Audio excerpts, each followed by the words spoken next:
Hey besties, welcome back again to my channel. Today I'll be teaching you how to make the best coated peanut burger. This recipe is fail proof and the method is so easy. You can use this for commercial purposes or for personal use, so just keep watching. So I have here 4 cups of groundnuts. So this groundnut you want to buy will be the small size as seen in this video. There are different sizes and different types of groundnuts in the market. Just go for this one because it's sweeter and it's smaller. So when you are making peanut butter, you need this. So let's go ahead and measure. I'm using this normal common measuring cup. Okay, you can get it anywhere. So you want to measure the 4 cups. So I'm measuring this so that you'll be sure of the cup I used and the measurement. Okay, so this is about 1 derika. If you're buying, this is what they'll sell to you as 1 derika, and you can get it for as low as 600 naira in the market. So to that I'm adding 1 tablespoon of salt. Yes, you need 1 tablespoon of salt, and to that we are going to add our hot boiling water over it. Make sure that the water covers your granite to the top. Okay, make sure it covers it properly. So we're going to leave this for about 5 minutes for the salt to penetrate or get into the granite, so that you won't have a tasteless peanut butter when you are done.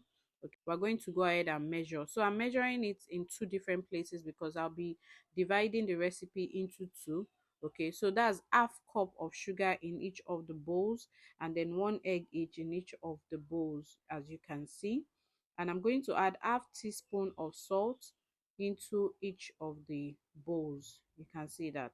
Okay, so now we're going to measure our flour. I've already sifted the all-purpose flour, so I'm measuring 2 cups of flour in the bowl. This is the measurement. If you want to use it for commercial purpose, this is the measurement. But for home use, I'm going to add milk into it. Okay, so you can feel free to reduce your milk, but I'm adding 1/4 cup of milk into each, but you can reduce the milk. Okay, I just wanted to make this for the children. I'm just going to combine it with my hand whisk. You can use your spatula to just combine, or even a spoon to combine the milk and the flour together.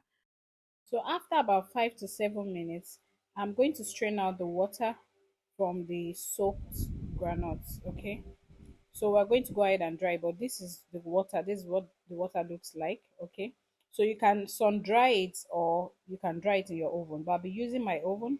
So in my tray, my baking tray, I'm just spreading out the granules. Okay, and I'm going to put it in my oven at 300 degrees for about 20 minutes. Okay, I'll show you what it's going to look like when it's out of the oven. But all we want is a perfectly dried groundnut. Okay, so now it's out of the oven. You can see the color is different. Okay, and when I pick one to, let me pick one now, and when I try to just open it, you see it's going to come off dry, like how the roasted peanuts comes off. Okay, so when you are making peanut butter, okay, when you're making coated peanut butter, you can also use roasted groundnuts. Okay, that even tastes better and more delicious than this, the boiling method. Okay, so it's not like we boiled this, but we kind of parboiled it to an extent. Okay, so now into the bowl I'm adding my sugar, salt, and I'm going to break in 1 egg. I'm going to add some flavor to it. I'm using vanilla and milk flavor. If you are using it for commercial purpose, you want to go with the powdered flavors. Okay, you don't even need to add your milk. There are milk flavors in powdered form. You can just use that. So now I'm just going to whisk it. If you have your hand mixer, you can use that, as that will be faster. You just want to mix it till the sugar sort of dissolves. Okay, and everything is combined. Okay, so I'm going to pour that in the bowl and repeat the same thing for the second one. So I've transferred it into the small bowl back, and for the second one you're going to add your flavor. I'm adding vanilla and milk flavor also, and I'm also going to whisk it until everything is properly combined and sugar is dissolved. So it's time for us to start with the coating of the peanuts. Okay, so I'm dividing the 4 cups into two, and I have my mixtures also into two. You need a bowl that is like this, a bowl that doesn't have any mark inside, a clean bowl with no edges, no mark. I'm using the stainless bowl for today. You can use that frying pan or any bowl, but try to stick with a stainless bowl. Yeah. A stainless bowl is better than a plastic bowl for this coating. Okay, so that's just a tip. So I'll be dividing the peanuts into two places, or granules as it's popularly called here in Nigeria. So I'll be starting with the first 2 cups. Okay, you want to add flour first on your granules or peanuts and mix that together. Make sure you stir your egg mixture. Okay, stir it, your egg and sugar mixture, and then take just a tablespoon, and you can see the way I'm going around it. I'm not just dumping it in.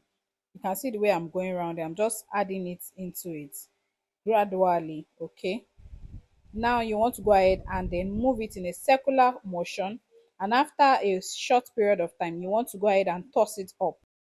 When you toss it up, the flour at the bottom will come over to the top. Okay, and you are not going to wait an extra second. Immediately you sprinkle in your egg and sugar mixture, you go ahead and shake it, and after shaking it you sprinkle in some flour, go in a circular motion, and then toss it up again for the flour to come up and coat the peanut. So a circular motion, and then you toss up to just check if you still have some flour, or if you have some flour at the base for it to coat the peanuts. Okay, so now we're going to repeat it again. You're going to add some flour. Okay, add some flour now. Move it in a circular motion. Keep moving it in a circular motion, and then now you toss it up. So once all the flour at the base of the bowl is gone, or it has coated the peanuts, you go ahead with a tablespoon again of your sugar and egg mixture. Okay, it won't start to coat like that until about your third or fourth spoon of your sugar and egg mixture. Okay, so just a tablespoon. You can even use a little less than a tablespoon because this tablespoon is quite big. So you just go in a circular motion, or anyhow you want to put it, just sprinkle it. One thing you need to take note of is the addition of your egg and sugar mixture. That can, once you add too much of it, it can affect it. It will start to form lumps. Okay, and then your peanuts will start to clump up together in twos, in threes, in fours, and that would give you a lot of headache.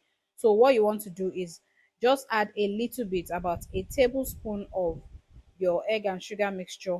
Add it sparingly, in a circular motion as I did it. Sprinkle in, shake it up very well for it to coat the peanut. Then sprinkle in flour, shake it in a circular motion, or move it in a circular motion, and then toss it up to push out any flour at the base. You will notice that there's no flour settled at the base at this point. So I'm going to go ahead and coat it again in another flour. Okay, so you just sprinkle in your flour, coat it, and toss it. You can see what it looks like now. We are doing this so that when you sprinkle in your egg and sugar mixture, it won't form clumps. Okay, so it won't stick to one another.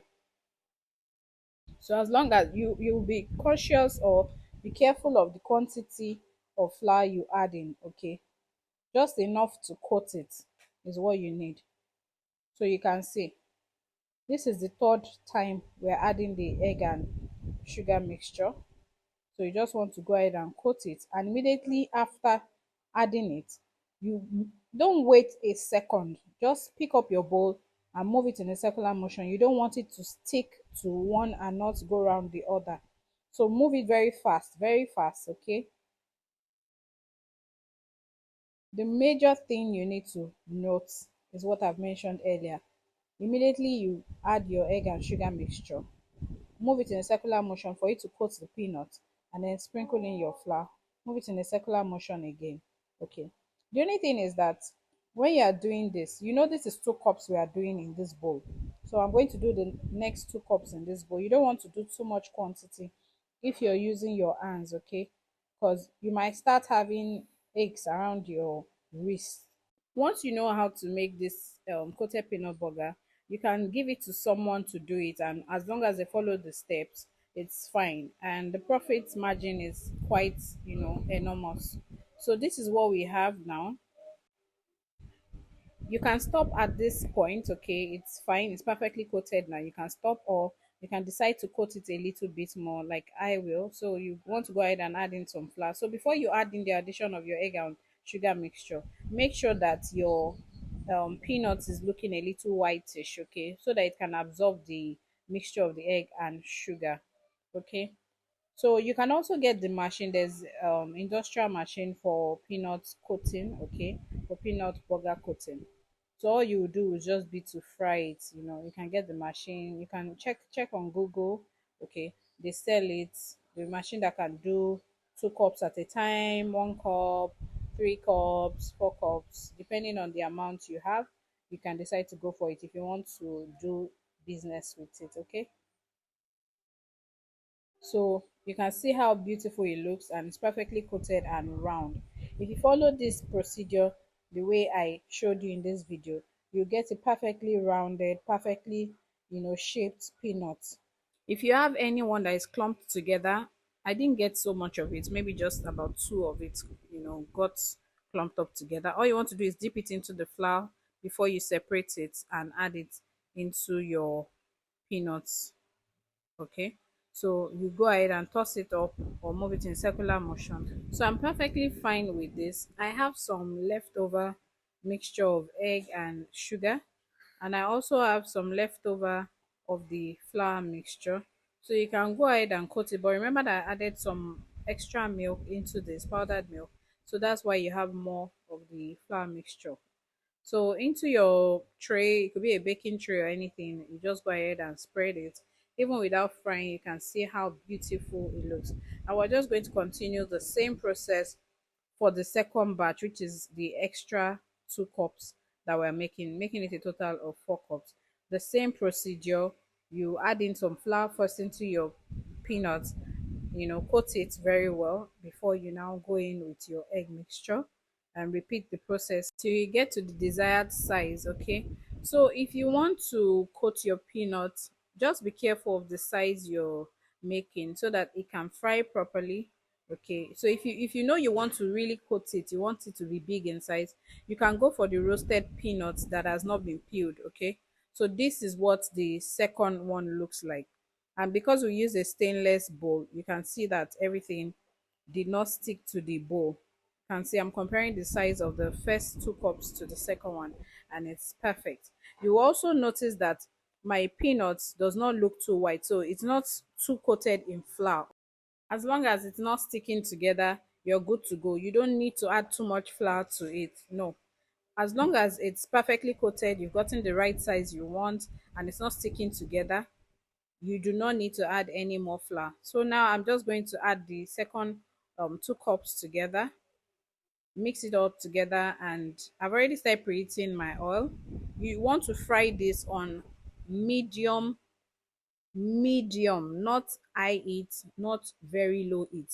So you are frying it on medium heat, a little bit low, but medium, not low heat.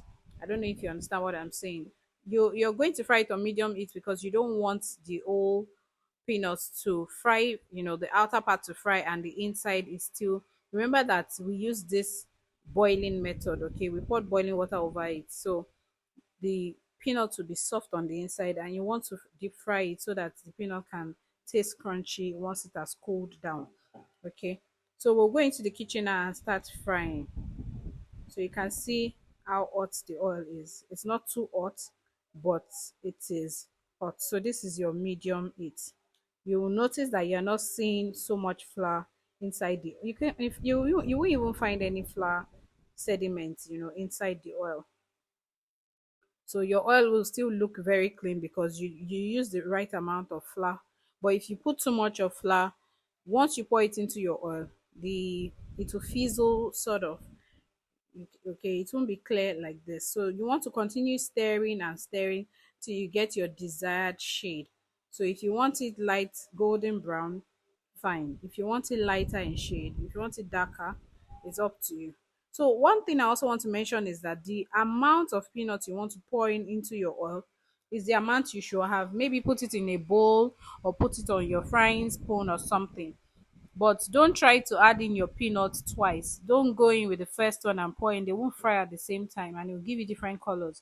So pour in the amount you want to use, and don't overcrowd your pan. If you notice my pan is not overcrowded, this is the best way to fry your peanuts. Once you get to your desired color, and you know that you fried it on medium heat and not on high heat or low heat, Then you take it out of the oil, but do not put it on fire and leave it. You have to keep on stirring until it's totally fried. Now I've gotten to the desired color. It's properly fried, and I'm just going to take it out of the oil. You can place it on your metal strainer, okay, to get out the excess oil, and this is what it should look like. Okay, we'll fry everything, and at the end of it, this is what your peanut burger would look like. It is super delicious, crunchy, it's tasty. This particular one is so milky, but if you're using for commercial purpose, you want to reduce the amount of milk, or even take out the milk and use milk powder or milk flavor. One important tip is, once it's cold, store in an airtight container, or you can start sealing it if you want to put it in your nylons or any bowl. If you enjoyed watching this video, please like, comment, and subscribe. And I'll see you in my next video. Stay blessed and love you. Bye.